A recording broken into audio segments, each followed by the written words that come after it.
4-5 question और बचे हैं, वो करने हैं, उसके बाद आपकी ये एक्सरसाइज जो है ख़त्म हो जाएगी।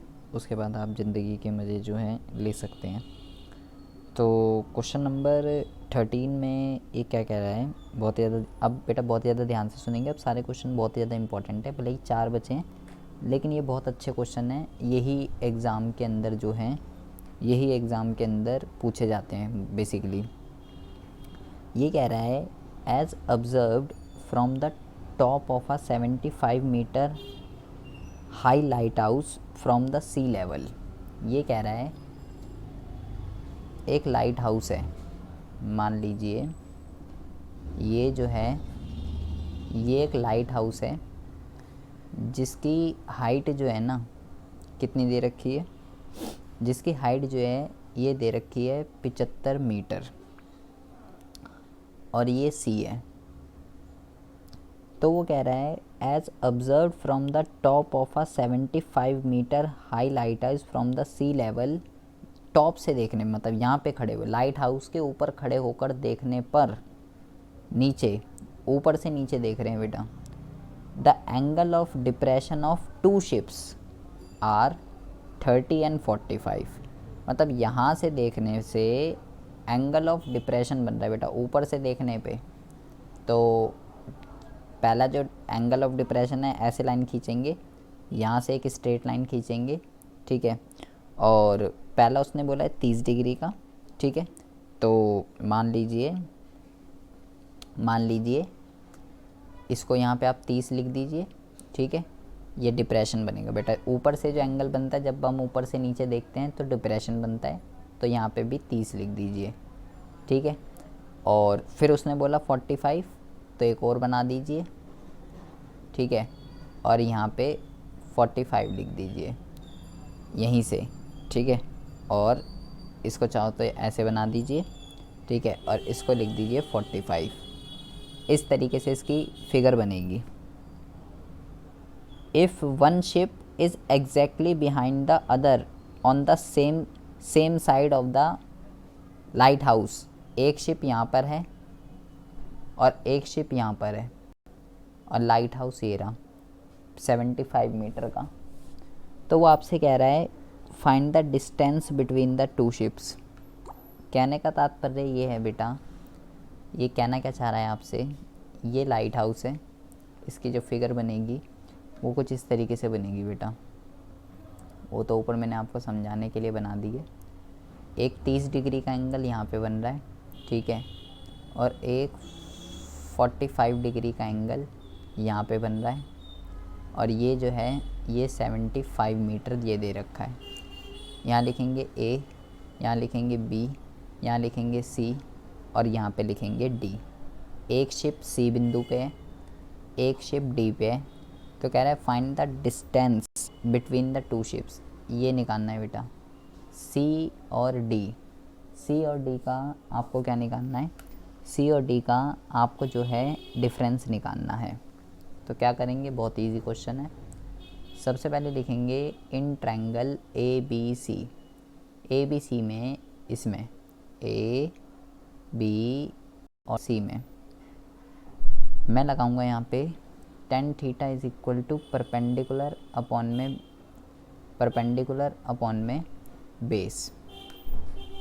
tan 45 is equal to perpendicular जो दे रखा है ये है बेटा 75 और बेस जो दे रखा है उसको मैं ऐसे लिख देता हूँ, ठीक है। चाहो तो BC लिख दीजिए।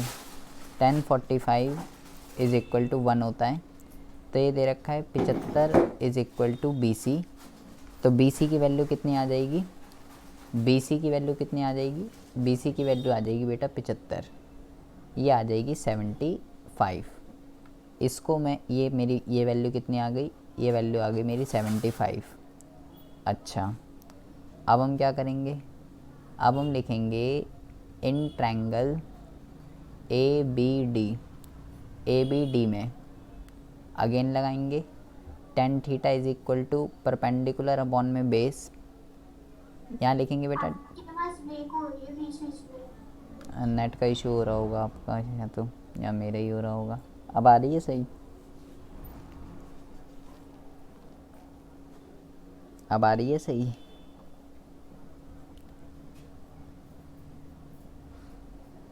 हेलो,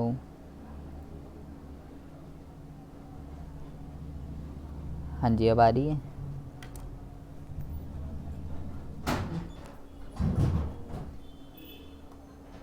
अब आ रही है वॉइस? हेलो,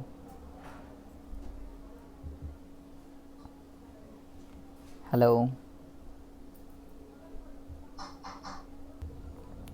अब हम क्या करते हैं, परपेंडिकुलर जो है, परपेंडिकुलर तो इसका 75 ही है, ठीक है। बेस को मैं बेस ही लिख देता हूँ। 1030 की जो वैल्यू होती है ये होती है बेटा 1/√3। ये हो गया 75/b। इसको धर ले आइए, इसको धर ले आइए, तो इसका जो बेस है वो बेटा BD है, ठीक है। मैं B भी लिख सकता हूँ, BD भी लिख सकता हूँ, एक ही चीज़ है। तो ये हो गया 75√3। ये आ गई इसके बेस की वैल्यू। अब आपको क्या करना है, देखिए मैंने इस पूरे की वैल्यू निकाल ली, ठीक है। इस पूरे की वैल्यू कितनी आई है, 75√3, और मुझे यहाँ से यहाँ तक की भी वैल्यू पता है 75। तो अगर बेटा मैं इस पूरे में से इतनी वैल्यू को हटा दूँ तो ये आ जाएगा CD। इट मीन्स अगर मुझे CD निकालना है तो मैं क्या करता हूँ, BD में से माइनस कर देता हूँ BC। तो मेरा आंसर आ जाएगा। BD की जो वैल्यू है यह है 75√3, BC की है 75। यहाँ से 75 कॉमन ले लेंगे तो √3 - 1 ये आपका क्या हो जाएगा, ये हो जाएगा आपका आंसर। तो दो शिप का जो डिस्टेंस है ये आपका आ जाएगा 75√3 - 1। अब देखेंगे बेटा, अब हम बात करते हैं क्वेश्चन नंबर 14 की। ये बेटा ज़बरदस्त क्वेश्चन है, इम्पॉर्टेंट क्वेश्चन है, रिपीटेड क्वेश्चन है, एग्ज़ाम में 1000 बारी आया हुआ है। इसको आप बहुत ही अच्छे से करके जाएंगे, ठीक है। ये कह रहा है a 1.2 metre tall girl spots a balloon moving with the wind in a horizontal line at a height of 88.2 from the ground। देखिए बहुत ही ज़्यादा ध्यान से समझेंगे। इसने क्या बोला, इसने बोला ग्राउंड है और एक लड़की है, लड़की की जो हाइट है वो है 1.2, और ये लड़की एक बैलून को देख रही है आइस से ही देखेगी, सिंपल सी बात है, जो कि ग्राउंड से 88, यहाँ से ग्राउंड से यहाँ पे एक बैलून है जो कि 88.2 मीटर की हाइट पे उड़ रहा है ग्राउंड से। ये ग्राउंड है बेटा, लड़की भी ग्राउंड पे ही खड़ी हुई है। तो लड़की जो है आइस से इस बैलून को देख रही है, और ये जो बैलून है वो कह रहा है बेटा spot a balloon moving with the wind in a horizontal line. मतलब कि ये बैलून ऐसे उड़ रहा है बेटा, इधर आ रहा है ये बैलून, अभी इधर है। जब ये बैलून इधर है, अभी ये जहाँ पे है, तो the angle of elevation of the balloon from the eyes to the girl, तो अभी जो बन रहा है एंगल वो तो बन रहा है बेटा 60 डिग्री का, अभी जो बन रहा है। लेकिन कुछ टाइम बाद बैलून यहाँ पे आ गया, ग्राउंड से 88 उसकी हाइट पे उड़ रहा है, कुछ टाइम बाद यहाँ पर आ गया। जब यहाँ पे था तब वो जब देख रही थी तो उसकी आँख से 60 डिग्री का एंगल बन रहा था, लेकिन अब जब यहाँ पे आ गया तो अब जो एंगल बन रहा है उसकी आइस से और बैलून तक का अब बन रहा है बेटा 30 डिग्री का। Find the distance travel by the balloon. तो हमें ये बताना है, ये निकालना है बेटा आपको, ये बैलून ने कितना डिस्टेंस से ट्रैवल कर लिया, या ये भी कह सकते हो, ये निकालना है आपको। कहने का तात्पर्य क्या है, ये तो मैंने ऐसे बना दिया यहाँ पे बेटा एक चीज़ आपको हमेशा ध्यान रखनी है, जब भी क्वेश्चन के अंदर ऐसा क्वेश्चन में दे, ऐसे हम पहले भी कर चुके हैं, क्वेश्चन नंबर 6 या 7 था, जब भी बेटा कोई भी बोले एक लड़का है एक लड़की है उसकी हाइट इतनी है, तो बेटा देखो एंगल जो है वो आइस से बनता है, ठीक है। ये वाली जो हाइट है ये वाली, ये तो वेस्ट जा रही है ना बेटा, इसका तो कोई यूज़ ही नहीं हो रहा। टोटल यहाँ से लेके यहाँ तक की जो आपको दे रखी है वो 88.2 दे रखी है, लेकिन इतनी हाइट का तो यूज़ ही नहीं हो रहा ना जो ये लड़की की है। तो अब मेरे को जो ज़रूरत है केवल यहाँ से यहाँ तक की हाइट है। यहाँ से यहाँ तक की अगर मुझे हाइट निकालनी हो तो कैसे निकलेगी, 88.2 में से मुझे लड़की की हाइट माइनस करनी पड़ेगी, तो हाइट आएगी 87। कहाँ से कहाँ तक की, यहाँ से लेके यहाँ तक की, या यहाँ से लेके यहाँ तक की जो हाइट आएगी वो आएगी 87, क्योंकि इतनी तो यूज़ हो रही है, ये तो कोई यूज़ ही नहीं हो रहा, इसका तो कोई यूज़ ही नहीं हो रहा। तो जो फिगर जो बनेगी आपकी एक्चुअल में वो बनेगी बेटा कुछ इस तरीके से, बहुत ही ज़्यादा ध्यान से सुनेंगे। इसकी जो फिगर है वो बनेगी आपकी इस तरीके से, इस क्वेश्चन की फिगर बनेगी, ठीक है। इसको नाम देंगे A, इसको नाम देंगे B, इसको नाम देंगे C, इसको नाम देंगे D और इसको नाम देंगे E। ये जो है बेटा ये 87 है, ये भी 87 है। कैसे निकाला है मैंने ऊपर आपको बता दिया है। और आपको फाइंड क्या करना है, ये फाइंड आउट करना है BE, क्योंकि बैलून यहाँ पे था ना, पहले बैलून यहाँ पे था और अब बैलून यहाँ पे आ गया, तो BE आपको फाइंड आउट करना है। तो कोई दिक्कत वाली बात नहीं है।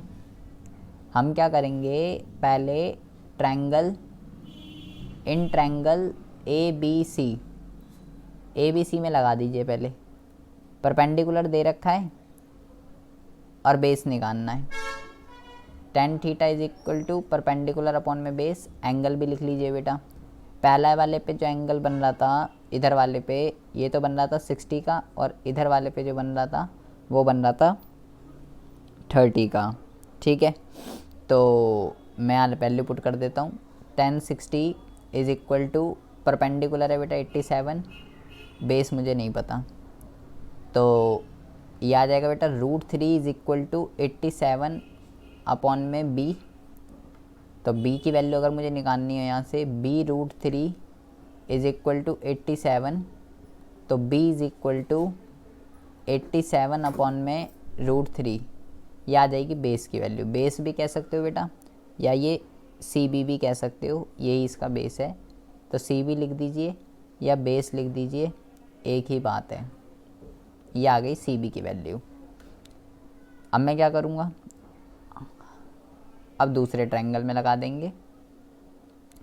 इन ट्रायंगल अब किस में लगाएंगे, D, ये D है बेटा, DEC। अब इसकी बात करते हैं, DEC। इसकी अगर मैं बात करूं, ये 87 है, हाइट मुझे पता है, परपेंडिकुलर अपॉन में base, tan 30 is equal to perpendicular upon में बेस। बेस जो है बेटा इसका CE है, तो CE लिख देते हैं। इसकी वैल्यू होती है 1 अपॉन में √3 इज इक्वल टू 87 अपॉन में CE। इसको इधर ले आइए, इसको इधर ले आइए, तो CE इज इक्वल टू 87 √3, ये CE की वैल्यू आ गई। अब बहुत ही ज़्यादा ध्यान से सुनेंगे, मुझे BE निकालना है, तो BE कैसे निकलेगा बेटा, BE मुझे निकालना है, तो मैं जो पूरी वैल्यू जो निकाली है यहाँ से लेके यहाँ तक CE, उसमें से CB माइनस कर देता हूँ, ये माइनस कर देता हूँ, आ जाएगी वैल्यू। CE की वैल्यू क्या निकाली है मैंने, 87 √3, और CB की क्या निकाली है, 87 अपॉन में √3, इसकी ये निकाली है। इसको माइनस कर देते हैं, यहाँ एलसीएम ले लेंगे, एलसीएम लेंगे तो √3 आएगा बेटा, ये हो जाएगा 87 √3 का स्क्वायर माइनस 87। ये स्क्वायर कैसे बन गया बेटा, क्योंकि एलसीएम लेंगे तो 2 बन जाएंगे, 2 √3, स्क्वायर से रूट काट दीजिए, तो 87 मल्टीप्लाई 3 माइनस 87 अपॉन में √3, ये बन जाएगा बेटा आपका क्वेश्चन। इसको मल्टीप्लाई कर दीजिए, 7 3 जा 21, 8 मार्च 24 25 26, 261 माइनस 87 अपॉन में √3। अब आपको क्या करना है, अब आपको जो है 261 में से आपको 87 माइनस कर देने हैं, तो 174 अपॉन में √3, ये आ जाएगा आपका आंसर। बट बेटा मैंने आपको क्या सिखाया है, आपको इस चैप्टर में रूट में नीचे नहीं छोड़ना, रैशनलाइज कर देंगे इसको। 174 अपॉन में √3 मल्टीप्लाई √3 डिवाइडेड बाय √3, आपका जो क्वेश्चन बन जाएगा 174 √3 अपॉन में √3 का स्क्वायर से रूट कट गया, तो आपका जो क्वेश्चन है 174 √3 अपॉन में 3, इसको काट दीजिए बेटा, 3 1 जा 3, 3 5 जा 15, 2 इधर आ जाएंगे, 3 8 जा 24, तो फाइनल आंसर जो आएगा आपका ये आएगा 58 √3, ये हो जाएगा बेटा आपका फाइनल आंसर। ये आ जाएगा कि बैलून ने जो है इतना डिस्टेंस कवर किया है। बेटा ये बहुत ज़बरदस्त क्वेश्चन है, रिपीटेड क्वेश्चन है, एग्ज़ाम में 1000 बार ही आया हुआ है और यही क्वेश्चन आता है बार बार, तो आप इसको बहुत ही अच्छे से करके जाएंगे। कैसे हाइट निकाली है, पहले छोटे वाले ट्रायंगल में लगाया, क्यों मैंने हाइट को माइनस किया है, क्योंकि उसका कोई यूज़ नहीं हो रहा, एंगल आई से बनता है, इतनी हाइट जो है ये वेस्ट है। इसलिए जब भी ऐसा लड़का लड़की वाला दे रखा होता है, तो अगर वो हाइट यूज़ में आ रही है तो ठीक है, लेकिन वो यूज़ में आएगी ही नहीं, क्योंकि एंगल जो है वो आइस से बनता है, तो उस हाइट को माइनस करना पड़ता है। इसलिए ये 87 लिया गया है। यहाँ से पहले मैंने बेस निकाल लिया, फिर बड़े वाले एंगल में बड़े वाले ट्रायंगल से सी की वैल्यू निकाली, उसके बाद बी मेरे को निकालना था, सी में से पूरी वैल्यू में से मैंने सी बी की वैल्यू को माइनस कर दिया और यहाँ पे एलसीएम लेके रैशनलाइज करके रूट वगैरह सब कुछ हटा दिया। तो ये बहुत अच्छा क्वेश्चन है एग्ज़ाम के पॉइंट ऑफ व्यू से। अब वो कह रहा है क्वेश्चन नंबर 15, क्वेश्चन नंबर 15 में कह रहा है a straight highway leads to the foot of a tower. ये कह रहा है बेटा, ये कह रहा है एक टावर है, ठीक है, एक टावर है और एक हाईवे है जो टावर के फुट तक जा रहा है। हाईवे जो है टावर के फुट तक जा रहा है, तो जितना बोल रखा था उतना मैंने बना दिया। A man standing at the top of the tower, और एक आदमी खड़ा हुआ है यहाँ पे टावर के टॉप पे, तो आदमी भी बना दिया मैंने। Observe a car as an angle of depression, और वो यहाँ से खड़ा होके गाड़ी देख रहा है बेटा नीचे, गाड़ी देख रहा है नीचे की तरफ, तो ऊपर से देख रहा है बेटा, तो ऊपर से अगर वो देख रहा है इसलिए एंगल ऑफ डिप्रेशन बन रहा है 30 डिग्री का। ये ऐसे बेटा बनाना ज़रूरी है, ये जब भी एंगल ऑफ डिप्रेशन बोलेगा आपको ये ऐसा बनाना मैंडेटरी है। तो ये 30 डिग्री का एंगल बन रहा है यहाँ पे। अभी गाड़ी यहाँ पे थी बेटा, तो 30 डिग्री का एंगल बन रहा था। फिर वो कह रहा है 30 degree which is approaching to the foot of the tower with a uniform speed. गाड़ी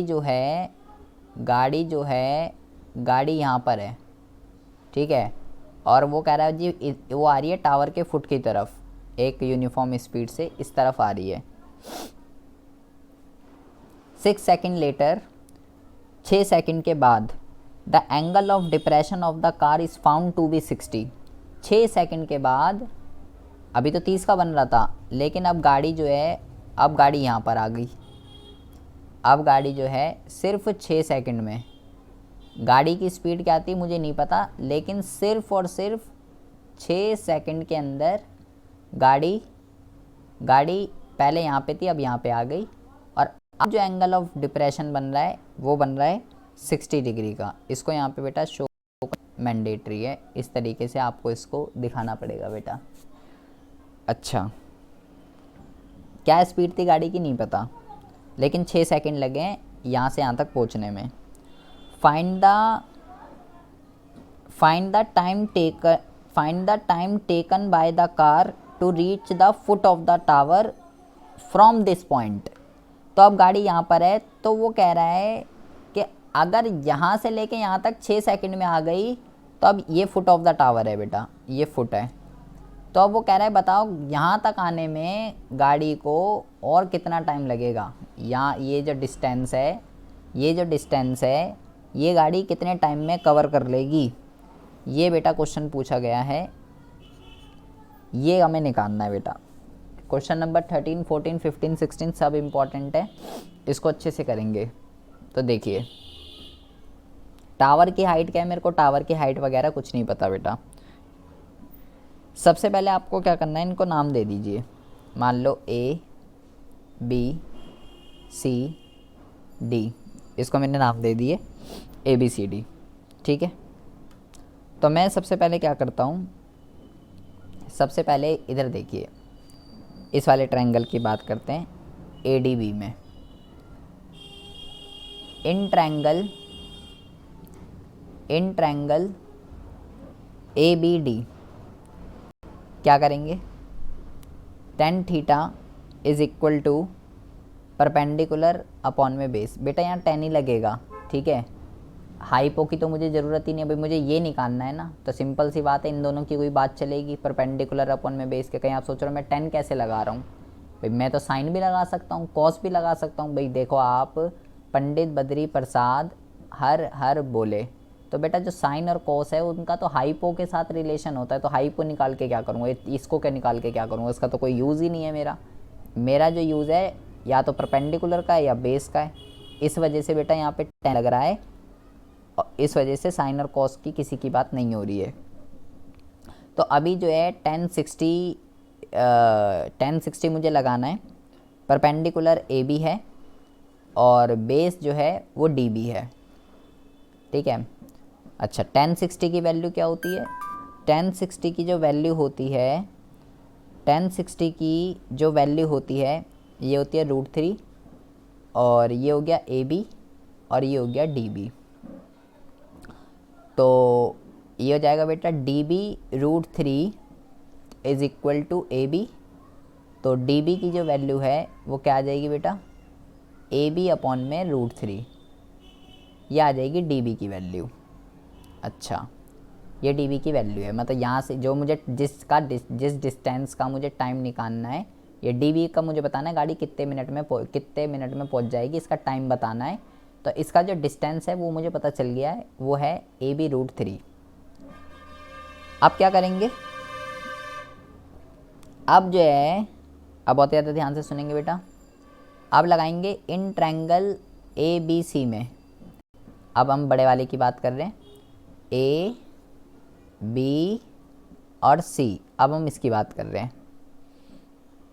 लगा देते हैं ABC में। tan theta is equal to perpendicular upon में base. tan 30 is equal to perpendicular जो है इसका वो AB है, तो मैं AB लिखता हूँ इसको, ठीक है। और AB लिख दिया। और जो बेस है बेटा इसका, बहुत ज़्यादा ध्यान से सुनेंगे, बेस को मैं कैसे लिखूँगा, CD प्लस DB, ये लिख रहा हूँ बेटा मैं इसको। क्या लिख रहा हूँ मैं इसको मैं लिख रहा हूँ CD और प्लस DC, ऐसे लिख रहा हूँ मैं, सॉरी DB ऐसे लिख रहा हूँ भाई। मेरे को CB लिखना है, तो CB को मैं ऐसे भी तो लिख सकता हूँ, CD और प्लस DB। अब भी तो बात एक ही है भाई, ये पूरी लाइन है, यहाँ पे C पॉइंट है और यहाँ पे B पॉइंट है, तो मैं चाहे CB लिखूँ और एक इसके बीच में पॉइंट है D, या ऐसे करके लिख दूँ प्लस करके, तो बात तो एक ही है, कोई अलग बात थोड़ी है। अच्छा अब क्या करेंगे, देखिए बेटा इसकी वैल्यू होती है 1 अपॉन में √3 is equal to AB upon में CD प्लस DB। ये हो गया बेटा, इसको इधर ले आइए, इसको इधर ले आइए। CD plus DB is equal to A B √3, ये हो गया बेटा। अच्छा, C D plus D B की मैंने बेटा वैल्यू निकाल रखी थी, ये रही। क्या है डी बी की value? A B √3 is equal to A B upon में √3 थी ना इसकी वैल्यू डी बी की, तो डी बी की वैल्यू मैंने रख दी यहाँ पे, डी बी की वैल्यू मैंने रख दी यहाँ पे ए बी अपॉन में √3। तो C D is equal to A B √3 minus A B upon में √3, ये हो जाएगा। इसको सॉल्व करेंगे बेटा, एलसीएम लेंगे यहाँ पे जब एलसीएम लेंगे तो आएगा बेटा √3 और ये बन जाएगा ए बी, और अगेन ये √3 का स्क्वायर बन जाएगा, दो हो जाएंगे और ये हो जाएगा ए बी। स्क्वायर से रूट कट गया तो ये क्या बन जाएगा? C D is equal to 3ab minus A B upon में √3। तो यहाँ पे क्या आएगा आपका? C D is equal to, इसका कोफिशिएंट कितना है? इसका जो कोफिशिएंट है वो 1 है बेटा, तो ये आ जाएगा 2ab अपॉन में √3। ये क्या है बेटा? सी डी क्या है? ये सी डी निकला, ये यहाँ से लेके यहाँ तक का डिस्टेंस मुझे पता चल गया। टाइम मुझे पता था कि सी से लेके डी तक वो 6 सेकंड में पहुँच गई थी, लेकिन डिस्टेंस क्या था वो नहीं पता था मेरे को। तो डिस्टेंस मुझे अब पता चल गया, अब मुझे पता चल गया ये डिस्टेंस है। इतना डिस्टेंस इस गाड़ी ने 6 सेकंड के अंदर क्या करा है? 6 सेकंड के अंदर जो है कवर कर लिया है, ठीक है। अच्छा, अब मुझे क्या करना है? अब मुझे ये पता करना है इतना डिस्टेंस जो है वो तो 6 सेकंड के अंदर इसने कवर कर लिया। मुझे ये पता करना है कि dB जो डिस्टेंस है, dB डिस्टेंस कितने उसमें जो है इसने कवर किया है। देखिए यहाँ से अगर आप क्या करेंगे, अभी मेरे को स्पीड निकालनी है कि गाड़ी किस स्पीड से चल रही है। तो स्पीड का फॉर्मूला क्या होता है बेटा? स्पीड का फॉर्मूला होता है टाइम अपॉन में डिस्टेंस, ये होता है बेटा स्पीड का फॉर्मूला, ठीक है। तो ये गाड़ी कितना टाइम ले रही है? 6 सेकंड ले रही है। कितना डिस्टेंस कवर करने में? इतना डिस्टेंस कवर करने में 2ab अपॉन में √3, इतना टाइम ले रही थी। ये बेटा इसकी स्पीड आ गई गाड़ी की, ये गाड़ी की स्पीड है। अब मुझे क्या पता करना है? dB के लिए पता करना है, dB के लिए। तो dB का जो डिस्टेंस है, dB का जो डिस्टेंस है वो डिस्टेंस का फॉर्मूला क्या होगा बेटा? अगर मैं यहाँ से मुझे टाइम निकालना है तो टाइम का फॉर्मूला क्या होगा बेटा? टाइम का फॉर्मूला होगा speed multiply distance is equal to time, ये होगा बेटा, ठीक है। अगर मुझे टाइम निकालना है तो टाइम टेकन फॉर dB के लिए कितना टाइम लगेगा? स्पीड क्या है? स्पीड अभी मैंने निकाली है 6 अपॉन में 2ab अपॉन में √3, ये स्पीड है बेटा। मल्टीप्लाई डिस्टेंस क्या है? डिस्टेंस बेटा ये dB का डिस्टेंस कितना है? ab अपॉन में √3, ab अपॉन में √3, ये डिस्टेंस है बेटा। इसको क्या करेंगे? इसको सॉल्व करेंगे। कैसे सॉल्व करेंगे? √3 से √3, ab से ab कट कर देंगे, एंड 2 1 2, 2 3 6। तो आपका जो ये सेकंड में था बेटा, 6 सेकंड में था, तो ये कितना आ जाएगा? ये आ जाएगा 3 सेकंड। ये हो जाएगा आपका बेटा आंसर। ये भी बहुत ज़बरदस्त क्वेश्चन है। मैंने यहाँ पे क्या किया है? मैंने यहाँ पे पहले तो छोटे वाले में लगाया, तो db डिस्टेंस कितना है पहले तो मैंने वो निकाल लिया, डिस्टेंस कितना है जो मुझे यहाँ से लेके इस पॉइंट से लेके इस पॉइंट तक का टाइम बताना था, लेकिन मैंने सबसे पहले डिस्टेंस निकाला, तो मैंने डिस्टेंस पता कर लिया, ये डिस्टेंस है भाई।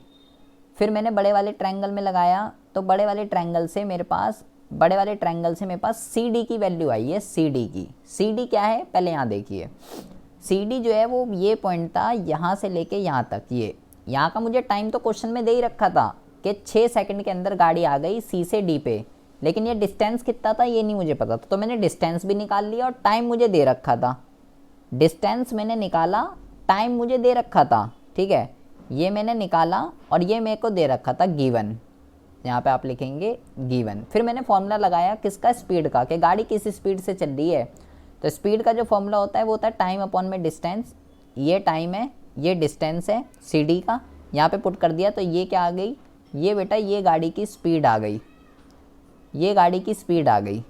फिर मुझे निकालना है dB के लिए कितना टाइम लिया, तो अगर टाइम का फॉर्मूला क्या होगा, स्पीड मल्टीप्लाई डिस्टेंस, ये हो जाएगा बेटा, स्पीड ये रही, डिस्टेंस में ऊपर निकाल ही चुका हूँ, तो ये मैंने यहाँ पे इसको पुट कर दिया बेटा, ये क्या है बेटा, ये पूरी की पूरी स्पीड है, ये रही स्पीड, ये क्या है, ये पूरी की पूरी स्पीड है, और ये क्या है, ये डिस्टेंस है बेटा, मैं चाहो तो लिख देता हूँ, ये क्या है, ये स्पीड है, और ये क्या है, ये dv का डिस्टेंस है।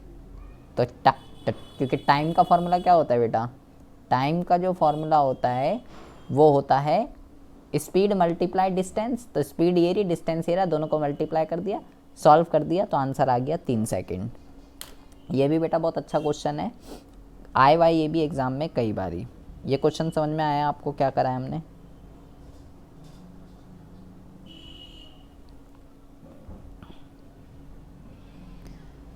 आवाज़ ही नहीं निकल रही गले से, आवाज़ आ रही है?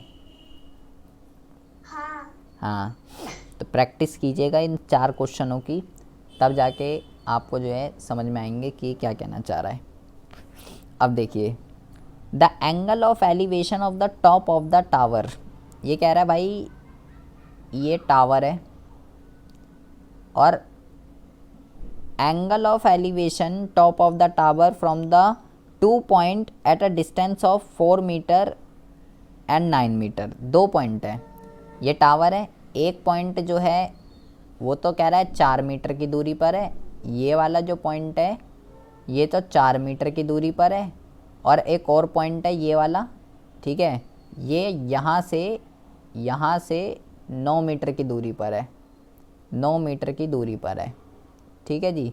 और एंगल ऑफ एलिवेशन बन रहा है, मतलब एक तो यहाँ से और एक यहाँ से, इसको नाम देते हैं पहले A B C D। Angle of elevation जो बन रहा है from the base of the tower and in the same straight line with it compulsory, the angle of elevation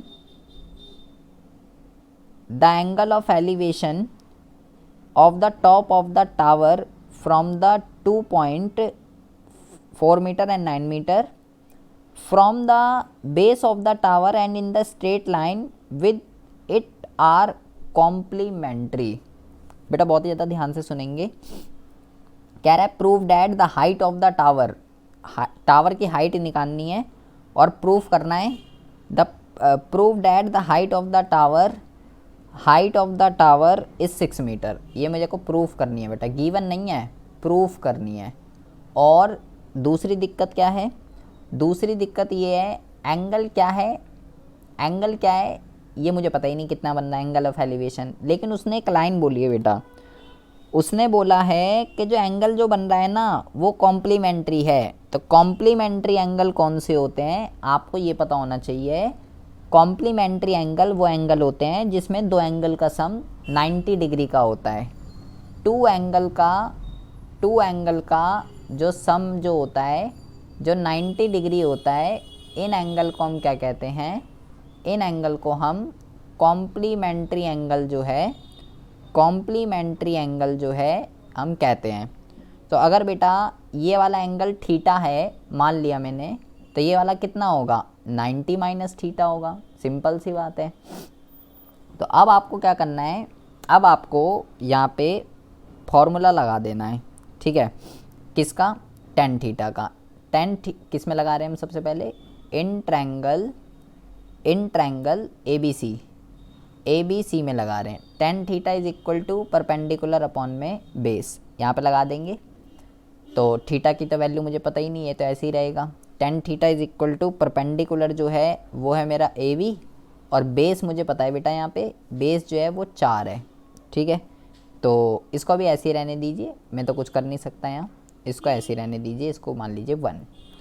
अब आ जाइए in triangle A B D में, तो 10 यहाँ पे जो थीटा है वो है बेटा 90 माइनस थीटा, ठीक है, ये थीटा है बेटा पूरा 90 minus theta is equal to perpendicular upon में बेस। तो 10 90 minus theta is equal to perpendicular कितना है, परपेंडिकुलर तो ए बी ही है, ठीक है, और बेस कितना है, बेस मुझे इसका पता है, ये बेटा 9 है, ठीक है। अच्छा, अब बेटा आपको ये ध्यान रखना है, यहाँ पे मैं लिख देता हूँ फॉर्मूला, आपको ये ध्यान रखना है, ये 10 90 माइनस थीटा ये बेटा कॉट थीटा होता है, ठीक है। 10 90 माइनस थीटा क्या होता है, 10 90 माइनस थीटा कॉट थीटा होता है, 8th चैप्टर के अंदर हमने पढ़ा था। तो मैं यहाँ पे लिख देता हूँ cot theta is equal to A B upon में 9, इसको 2 मान दीजिए। अब दोनों को मल्टीप्लाई कर दीजिए, multiply equation first and second, दोनों को मल्टीप्लाई कर दीजिए बेटा। तो आपके पास क्या बन जाएगा, आपके पास बन जाएगा ए बी, अच्छा इसको देखिए, यहाँ पे जो बनेगा ये बनेगा, ऐसे करेंगे multiply 10 theta multiply cot theta, left वाले के साथ लेफ़्ट वाला मल्टीप्लाई कर दीजिए और राइट वाले के साथ राइट वाला कर दीजिए, ए बी अपॉन में 4 और ए बी अपॉन में 9, ठीक है। अच्छा, दूसरा फॉर्मूला आपको क्या ध्यान रखना है, दूसरा आपको ये ध्यान रखना है, 10 थीटा को बेटा आप ये भी लिख सकते हो 1 अपॉन में कॉट थीटा, या ये कॉट को आप ये भी लिख सकते हो कॉट थीटा को 1 अपॉन में 10 थीटा, ये आपको ध्यान रखना है। ये फार्मूला लगेंगे, इसमें 2 फार्मूले लगेंगे।